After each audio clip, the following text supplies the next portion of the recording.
I enjoy coming and speaking about issues that are close to my heart. Let me remind you, Cyberwarfare, How Conflicts in Cyberspace Are Challenging America and Changing the World, available on Amazon. Just type in my name. Unfortunately, it's a little too expensive, but that's my publisher's problem. I was asked to speak today about the recent report from Mandiant about Chinese cyber hacking. As a preliminary note, I would say that while it's an important topic, and we'll spend a good 10, 15 minutes talking about it and asking questions about it, we shouldn't lose sight of the fact that China is just one of the threat actors in this space. I wouldn't want the focus on China today to exclude from our consideration North Korea or Iran or any of a host of other actors. But that having been said, and putting those other countries aside, the report 2.5 weeks ago from Mandiant, an American cybersecurity company, was really just the latest in a long line of revelations about Chinese espionage activity using cyber means. It was, however, the most detailed and the most comprehensive such report we've had, at least in the last 5-7 years. Briefly, what it did for those who haven't had a chance to read it, using very detailed forensics captured over the course of 5 to 7 years, Mandiant identified a specific pattern of activity that it called APT1, which stands for Advanced Persistent Threat 1. That you should take from that, of course, that they have identified other APTs, APT 2, 3, 4, 5, 6, and 7, which were not the subject of this report. This report pretty decisively attributed the genesis of APT1, the funding of APT1, and the operationalization of it to a unit of the People's Liberation Army, Unit 61398, which until Mandiant put it in the public press was, we are given to understand, a classified unit designation of the Chinese Army. They traced the activities of this unit to a specific recently constructed building in Shanghai, Pudong New area, Shanghai, with employees numbering roughly 1,000 people, resourced quite significantly. Apparently it has a logistics operation. The Chinese telecoms have given this particular building a dedicated set of fiber optic T1 lines that provide the bandwidth for their operations, et cetera, et cetera. Mandiant went further than that and actually did some more forensics to identify the signatures, the operational signatures, of 3 specific actors from out of the 1,000 who work in this unit. Actors who go by screen names of Dota, Superhard, and Ugly Gorilla, which, those are the types of names that people in this space choose. But Mandiant actually was able to link those screen names to the true names of 3 individuals, each of whom had been, at one time or another, a student in cybersecurity and computer engineering at the nearby Shanghai University, which is well known for turning out a number of very sophisticated cyber hackers, many of whom wind up going into the, we had thought, go into the Chinese military. What they further disclosed is the extreme scope of this. I mean, there's no other way to put it. They identified over 140 U.S. and Western countries that had been attacked and penetrated, some of them for as long as 5 years without knowing that they had been penetrated until Mandiant helped them figure it out. The volume of data that was stolen ranges upwards of 6 to 7 terabytes of data, which, when you think about it, if you, 6 to 700, sorry. 6 to 700 terabytes, which when you think about it and you printed it out and you put it in trucks, would extend from the doors of the Pentagon to the ports in Baltimore. So if that much data were being stolen from the Pentagon, say, or any other company in hard copy, we'd notice, right? And we'd actually do something about it. Yet what they concluded was that the surreptitious nature of this activity had pretty much concealed it for a great deal of time. And then the last thing that the Mandiant report did, which is for the techies in the group, was they actually released about 3,000 of the threat signature and operational activity indicators that would allow users to identify whether or not they were being attacked or had been attacked. In this, they were actually giving away their intellectual property. This is what they normally sell on a daily basis to companies all around America, which was very generous of them. I don't want to make it sound like they're too generous because, of course, they've also gotten the best publicity that they could ever get from this report, and they will no doubt reap a great deal on the return. The problem, really, is that this isn't news, right? It isn't news to those of us who work in the field. It is news in the public press, but reports of other institutions going back to the early 2000s demonstrate that there have been Chinese-originated hacking attacks on American intellectual property and national security information going on throughout that time. The congressionally chartered U.S.-China Economic and Security Review Commission has been calling out China as a bad actor in this space since at least 2009 by name. That's 4 years ago. McAfee, another cybersecurity company, did a very good set of attributions to Chinese hackers, albeit, to be fair, not to necessarily Chinese government-sponsored and paid hackers, of a host of other activities. Two of the most famous in recent years, one was called Night Dragon, which was an action against U.S. and U.S. and European oil and gas companies who were bidding on leases in West Africa. Not surprisingly, we lost those bids to the Chinese National Oil Company that was aware of the bidding tactics. And one of my favorites, almost because it demonstrates how comprehensive and yet how trivial the topic matter can be, was one known as Shady Rat, which was operated by Beijing during the before and after of the Beijing Olympics and targeted the International Olympic Committee and the World Anti-Doping Agency, the evident purpose of which was to give the Chinese advance notice if any of their athletes had failed any drug tests so that they could be pulled from the Olympics and avoid embarrassment. So almost everybody has, for at least 5 years, and now in the press, the entire country, come to understand that China is engaged in a large-scale, massive, industrialized cyber hacking operation. And everybody's willing to say it. Everybody. Except President Obama, all right? Which is to say that even the most recently released policy of the administration that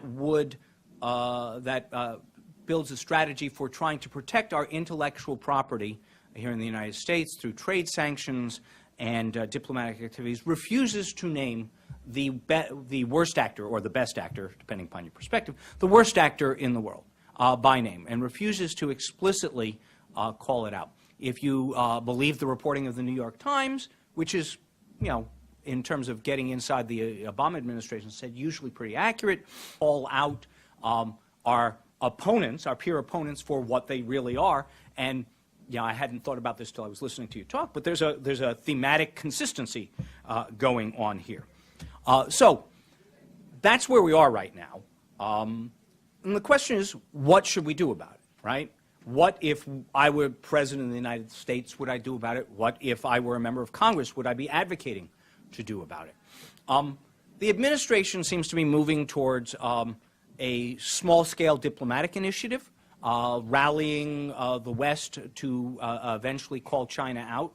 That won't hurt, right? I mean, diplomacy never hurts. I suspect that it won't actually change Chinese behavior.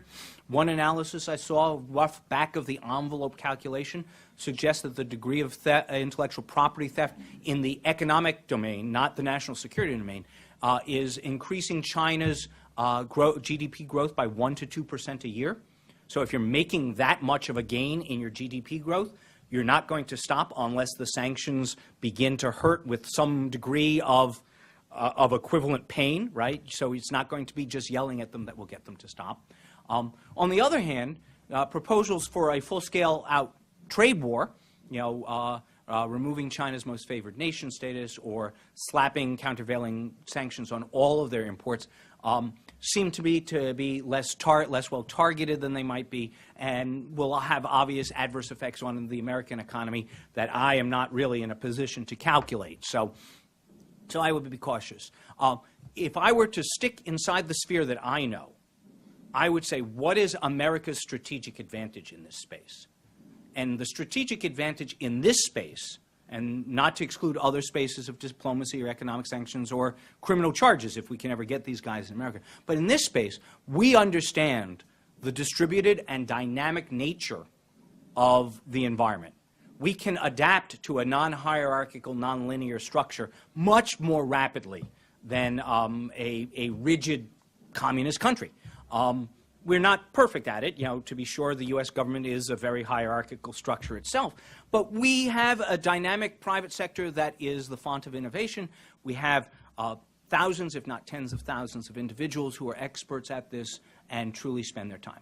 So how could we take advantage of that strategic superiority for ourselves here and begin to impose costs on China that would actually possibly convince them to rethink their large-scale theft? And there's nothing else that you can call it. Here are two ideas. One I call, and I got this from a friend of mine, Sam Lyles at Purdue, the gamification of counterintelligence, right? Chinese companies are benefiting from stolen intellectual property. But we don't know which ones are benefiting. We're not able to draw the connections between thefts of information from U.S. oil and gas companies and direct proof of gain by the Chinese national oil company. That's a particularly easy case, and we probably have done that one, but that's being replicated over and over again. We should simply start a game and send American hackers and American entrepreneurs out and offer a reward, right? We've got money, $10,000 for every company that you can decisively provide us forensics that show that they have profited from American stolen intellectual property. And then we can target sanctions on them. Their products don't come to the United States anymore. Hopefully, with a little bit of successful diplomacy, their products don't come anywhere near any liberal Western country of any sort. That sort of thing. Harness, in effect, the widespread distributed network of people who can and do understand the forensics of cybersecurity and get them to help us break into the structure of the Chinese ecosphere, pull it apart, and apply targeted sanctions in ways that actually punish the people who are benefiting from the fraudulent activity. That's one possibility. The other possibility, and this one is a little more radical, so since I'm on tape, I want to be clear that I haven't thought it through completely, and it's just a proposal, and we should think about it before we do it. But one of the things that differentiates the Chinese approach to cyberspace, the cyber domain, from the American approach is that they see it as an information warfare battle space, right? Where we don't. We see information as a good and freedom of discussion as a positive value. And so we seek to foster internet freedom. China sees the free flow of information as a destabilizing activity. I actually had one Chinese interlocutor tell me that, in all seriousness, that they think Facebook is an American plot. As if Facebook would actually do anything that the U.S. government told it to do, right? Yeah. But they believe that and that is why they work so rigorously to control the flow of information through cyberspace into their country. They don't want the destabilizing, disrupting effects to the status quo that would come from cross flows of information. That's why they've built the Great Chinese Firewall. The Great Chinese Firewall is not technologically impervious. With a little bit of effort, a covert program, or maybe an overt program of the United States could start poking holes in such a wall, letting information flow. And eventually the holes would get big enough and the information flow would get strong enough that it might cause some discomfort to the government in a way that would cause them to rethink their behavior with respect to us. My motto for this program would be something like, let 1,000 tweets bloom.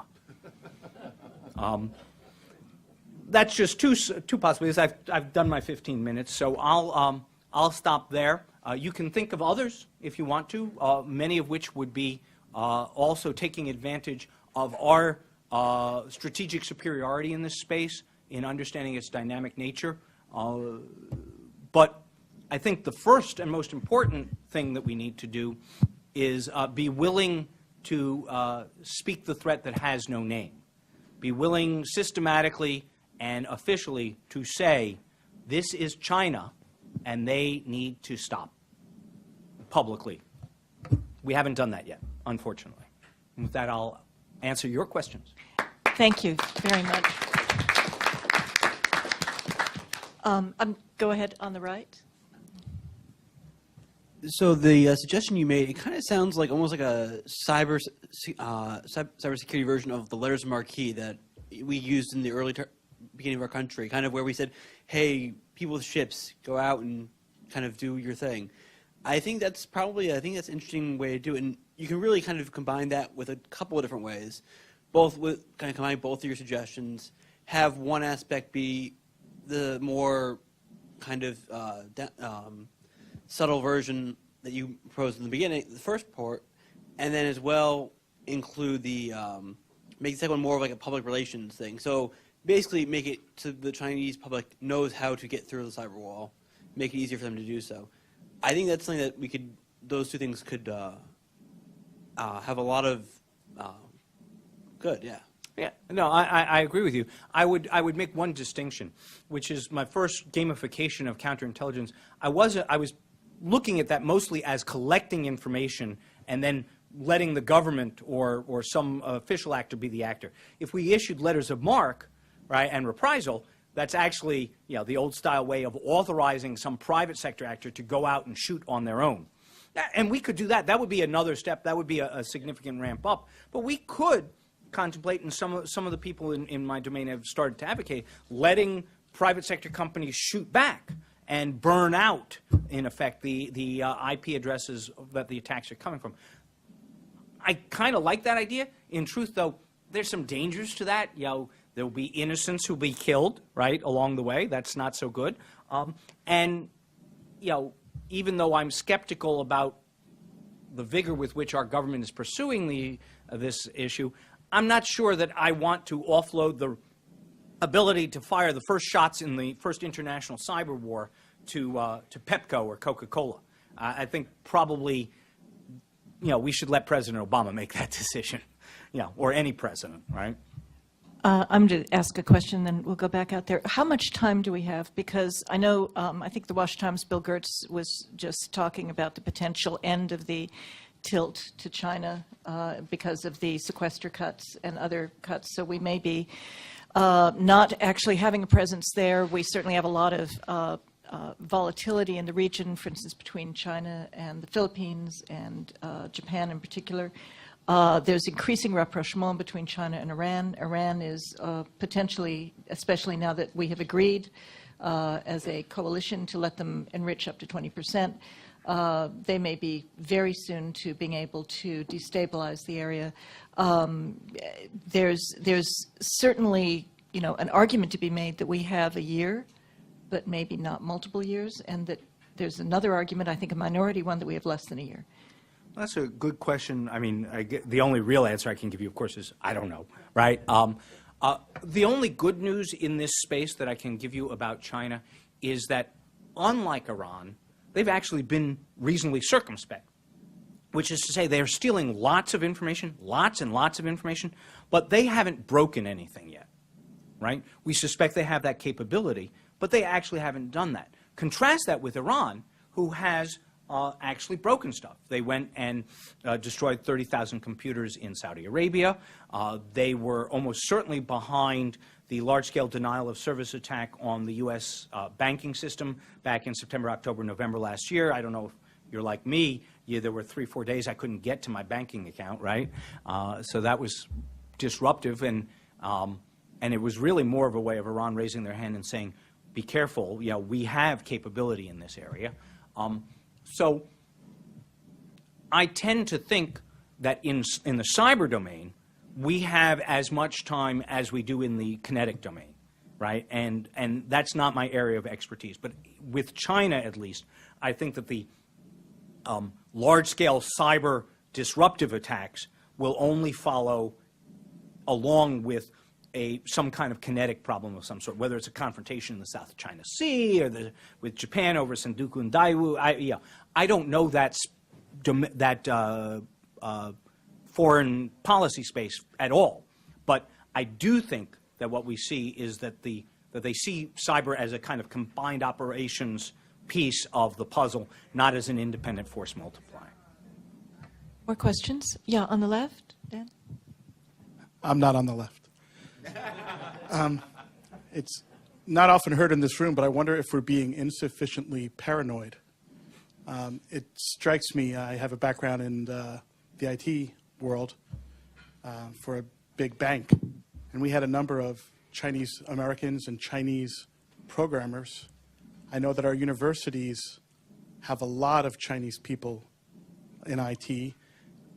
Is there any thought that these people may be approached by Chinese military intelligence to be a part of this exact effort and to also not just be doing this from mainland China, but to be doing it in our own backyard?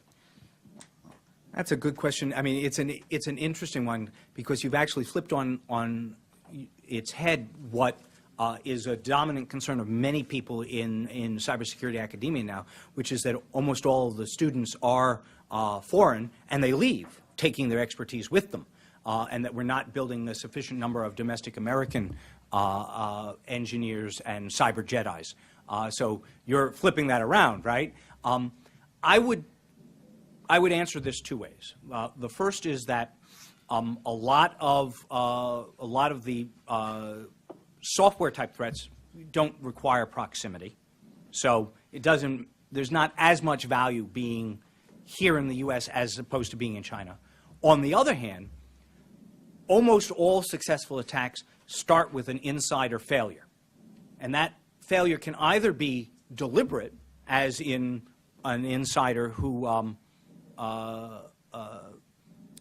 purposefully emplaces malware that creates a hole in an intrusion detection system, or far more regularly, it's the product of stupidity. One of my favorite factoids from the book that just kind of blows your mind is that one of the federal governments federal agencies did a test where they dropped these thumb drives in the parking lots outside of federal facilities. Now, everybody knows that these are a vehicle for potential malware intrusions, and I use them because I use it on only 2 computers and I know what I'm doing. But the rule is you should not plug these into your federal government computer, particularly when you find in the parking lot. The only thing that on the test drives was a little beaconing program that reached out through the internet and said, "I've been plugged in. I've been plugged in. I've been plugged in." Anybody want to care to guess what percentage of our federally cyber sophisticated workforce plug these in? 60%. If there was the Great Seal of the United States on it, it jumped up to 85. So the seal made them safer, apparently. We don't need to worry about the 5th column when we're our own 5th column, if you will. So we can be paranoid, but that would be the least vector of my concern. Sorry, this is just a comment, but I went to a grad school program where we had an officer in residence from the CIA, and the number that he provided us was 1 out of every 6 Chinese students, foreign exchange students, in the university system is already a spy. There you go. That's more troubling than I would possibly know. Thank you so much. This is great. We really appreciate it. Very scary.